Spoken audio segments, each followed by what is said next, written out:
നമസ്കാരം. എല്ലാ NTV പ്രേക്ഷകർക്കും നിങ്ങളുടെ ഇന്ന് എന്ന പ്രോഗ്രാമിലേക്ക് സുസ്വാഗതം. ഇന്ന് 2025 ഫെബ്രുവരി മാസം 25-ാം തീയതി 1200-ാം ആണ്ട് കുംഭമാസം 13-ാം തീയതി ചൊവ്വാഴ്ച. ഇന്നത്തെ നക്ഷത്രം ഉത്രാടൻ നക്ഷത്രമാണ്. ഉത്രാടൻ നക്ഷത്രം എന്ന് പറഞ്ഞാൽ നല്ല നക്ഷത്രമാണ്. പക്ഷെ ഇന്നത്തെ ദിവസമോ ചൊവ്വാഴ്ചയാണ്.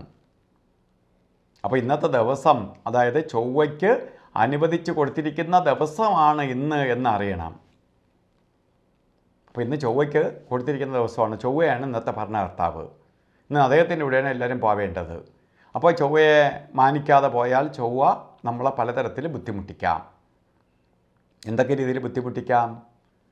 ശരിക്ക് ആക്സിഡൻറ്റ് വരുത്താം, പ്രശ്നങ്ങൾ, കേസും വഴക്കും പ്രശ്നങ്ങളും ഉണ്ടാക്കാം, ശത്രുക്കളെ വർദ്ധിപ്പിക്കും. അതുപോലെ തന്നെ നമുക്ക് പലതരത്തിലുള്ള ബുദ്ധിമുട്ടുകളല്ലാത്ത തടസ്സങ്ങൾ വരുത്തും. അതുകൊണ്ട് നമ്മൾ എന്ത് ചെയ്യണം? ഒരു ഓഫീസിൽ പോയാലും ശരി, ഒരു തൊഴിൽ സ്ഥാപനത്തിൽ പോയാലും ശരി, തൊഴിൽ സ്ഥാപനം നടത്തുന്നവരാവട്ടെ, മേലുദ്യോഗസ്ഥരായാലും കീഴുദ്യോഗസ്ഥരായാലും ശ്രദ്ധിക്കണം.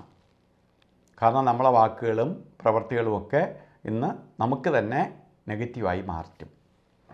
അപ്പോൾ ശ്രദ്ധിച്ച് കണ്ടുപോകണം. പക്ഷേ ഏറ്റവും കൂടുതൽ സൂക്ഷിക്കേണ്ടത് ഇന്നത്തെ ഒരു ദിവസം വന്നിട്ടുള്ളവർക്കല്ല, ഉത്രാട നക്ഷത്രം, കുംഭമാസത്തിലെ ഉത്രാട നക്ഷത്രം ബർത്ത്ഡേ വന്നിട്ടുള്ളവർക്ക് ഒരു വർഷത്തെ ഫലത്തെയാണ് നമുക്ക് ചിന്തിക്കേണ്ടത്. വാർഷിക ഫലത്തെ ചിന്തിക്കുമ്പോൾ, നിങ്ങൾക്കൊരു വർഷത്തെ ഫലത്തെ ചിന്തിക്കുമ്പോൾ ശ്രദ്ധിക്കേണ്ടത്, ഈ ഒരു വർഷക്കാലം കുറേ രീതിയിലുള്ള ബുദ്ധിമുട്ടുകൾ വരാം. സാമ്പത്തിക നഷ്ടം വരാം, കേസ് വഴക്കുകൾ ഉണ്ടാവാം, ശരിക്കും വസ്തുവുമായി, ഭൂമിയുമായി ബന്ധപ്പെട്ട് പ്രശ്നങ്ങൾ വരാം, സർജറിക്ക് വിധേയമാകാം, അതേപോലെ തന്നെ തീപ്പൊള്ളലേക്കാം, ഇലക്ട്രിസിറ്റിയാൽ അപകടം വരാം. ഇതൊക്കെ വരാൻ സാധ്യതയുണ്ട്. അപ്പം വീട്ടിൽ നിൽക്കുന്ന, ജോലിക്കൊന്നും പോകാതെ വീട്ടിൽ ഇരിക്കുന്നവരെ തൊട്ട് എല്ലാവരെയും ചൊവ്വ പിടിക്കും. അപ്പോൾ ഇത് വരാതിരിക്കാൻ വേണ്ടി നമുക്ക് ചൊവ്വയെ പ്രീതിപ്പെടുത്താൻ വേണ്ടി ചൊവ്വയെ സ്മരിക്കുന്നതാണ് ശരിക്കും ചൊവ്വാഴ്ച വ്രതം.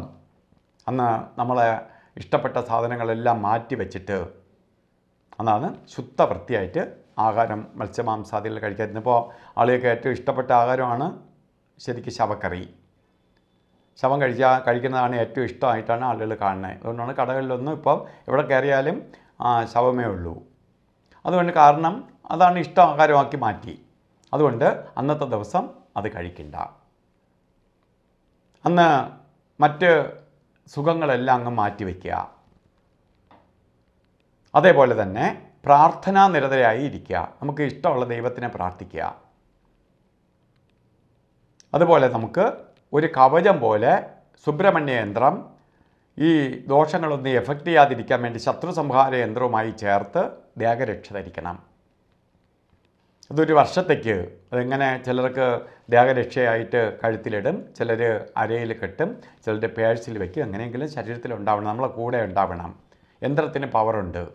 അതൊരു കവചമായി സംരക്ഷിക്കും.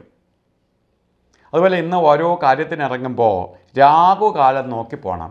3 തൊട്ട് 4:30 മണി വരെ ഇന്ന് രാഹുകാലം കലണ്ടറിൽ രേഖപ്പെടുത്തിയിട്ടുണ്ടെങ്കിലും രാഹുകാലം നോക്കി പോകണമെന്ന് പറയാൻ കാരണം ആക്സിഡൻ്റൊക്കെ ഉണ്ടാവുമെന്ന് ഞാൻ തന്നെ പറഞ്ഞു. അപ്പോൾ യാത്ര തിരിക്കുമ്പോൾ, വണ്ടി എടുത്തുകൊണ്ട് ഇറങ്ങുമ്പോൾ ശ്രദ്ധിക്കണം, സമയം നോക്കി ഇറങ്ങണം. ശരിക്ക് 3:34 തൊട്ടാണ് തുടങ്ങുന്നത്, 5:03 വരെ. അതുകൊണ്ടാണ് രാഹുകാലം കലണ്ടറിൽ നോക്കിയിട്ട് ഇറങ്ങരുത്. കലണ്ടറിന് കറക്റ്റ് പറഞ്ഞു തരുന്നതിന് കാരണം. ഒരു ശുഭകാര്യത്തിനും കൊള്ളാത്ത 2 സമയങ്ങളാണ് ഗുളികകാല സമയവും യമകണ്ഠകാല സമയവും. ഇന്ന് ഗുളികകാല സമയം വരുന്നത് 12:38 തൊട്ട് 2:06 വരെയും, അതുപോലെ യമകണ്ഠകാല സമയം വരുന്നത് 9:11 തൊട്ട് 11:09 വരെയും. ഈ സമയം ഒരു ശുഭകാര്യത്തിനും എടുക്കരുത്. അതേപോലെ തന്നെ എന്തെങ്കിലും കാര്യങ്ങൾ ഇന്ന് ചെയ്യുന്നത് ഞാൻ പറഞ്ഞു മൊത്തത്തിൽ കൊള്ളൂല. പക്ഷേ എന്നാലും എനിക്ക് ഇന്നത്തെ ദിവസമേ ചില കാര്യങ്ങൾ ചെയ്യാവൂ. ഇന്ന് ചെയ്തില്ലെങ്കിൽ ചിലപ്പോൾ ആ പ്രോജക്റ്റ് നഷ്ടപ്പെടാം.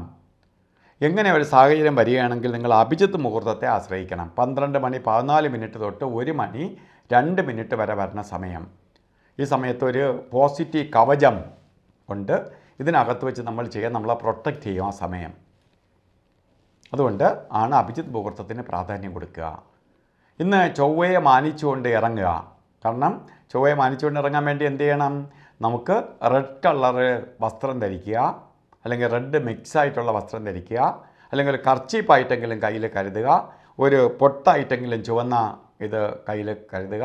ഇതൊക്കെ നമുക്ക് ഭാഗ്യദായകമായ അവസ്ഥയ്ക്ക് ഇടവരുത്തും. അപ്പോൾ ഇന്നത്തെ ദിവസം ഒരു ദോഷത്തിൽ നിന്നും, എല്ലാ ദോഷത്തിൽ നിന്നും നിങ്ങളെ രക്ഷിക്കട്ടെ, ഒരു ദോഷവും നമുക്ക് എഫക്റ്റ് ചെയ്യാതിരിക്കട്ടെ എന്ന് പ്രാർത്ഥിച്ചുകൊണ്ട് നിർത്തുന്നു. നന്ദി, നമസ്കാരം.